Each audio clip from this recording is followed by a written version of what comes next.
Hello बच्चों, let us read the question.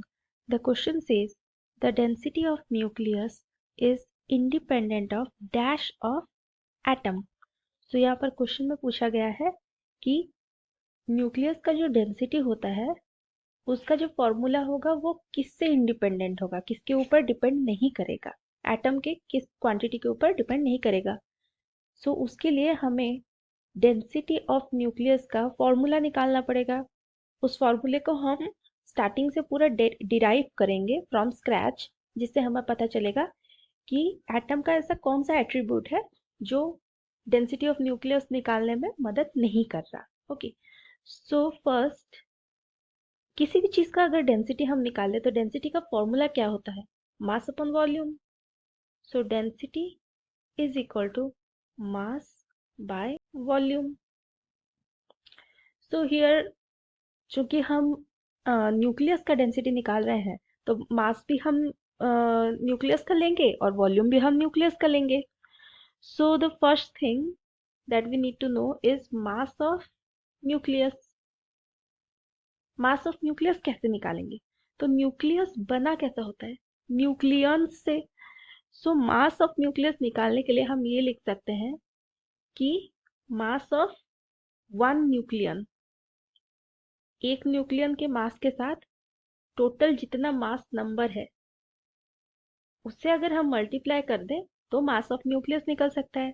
Now let us take mass of nucleon as m, small m, and mass number को तो m a बोलते ही हैं, capital A। Okay, so mass of nucleus का formula निकल गया है ma।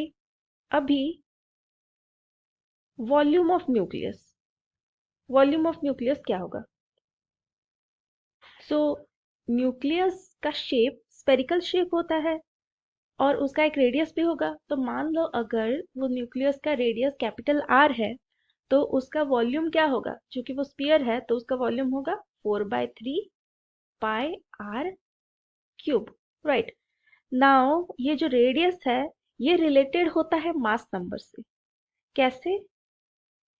क्योंकि वेर ये जो R होता है, रेडियस होता है, इसको हम लिख सकते हैं R0 multiplied by a to the power 1/3। और ये जो R0 होता है ये कांस्टेंट रहता है। ओके, R0 का वैल्यू रहता है 1.1 multiplied by 10 to the power -15 metre, वो कांस्टेंट रहता है। तो यहाँ पर हमें समझ में आ गया कि ये जो हमारा रेडियस है, क्योंकि R0 या फिर R0 तो कांस्टेंट है तो वो a के ऊपर ही डिपेंड कर रहा है, मतलब मास नंबर के ऊपर। अभी हमारे पास मास आ गया और वॉल्यूम आ गया, तो क्या करते हैं, चलिए इसे फॉर्मूले में पुट करते हैं और जानते हैं कि क्या होगा density. So density of nucleus, इसको रिप्रेजेंट करते हैं रो से। ओके, रो, एंड चूंकि न्यूक्लियस का है तो rho N will be equal to mass by volume. So mass क्या है? ma, वॉल्यूम क्या है? 4/3 pi capital R cube. So हम यहाँ पर R की जगह R0 a to the power a/3 भी पुट कर सकते हैं। सो क्या होगा? ma divided by 4/3 pi, R की जगह R0 a to the power 1/3 cube. So इसे जब हम सॉल्व करेंगे हमें क्या मिलेगा? ma divided by 4/3 pi R0 cube, a 1/3, उसका क्यूब क्या होगा? बस a। नाउ ऊपर भी a है नीचे भी a है, वो कैंसल आउट हो सकता है, वो कैंसल आउट हो गया तो अभी आंसर क्या आएगा?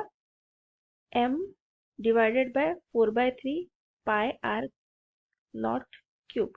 सो यहाँ पर हम देख सकते हैं कि ये जो डेंसिटी है हमारा, डेंसिटी ऑफ न्यूक्लियस किसके ऊपर डिपेंड नहीं कर रहा।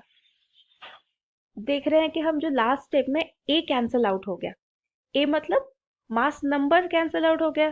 सो density of nucleus is independent of mass number of atom.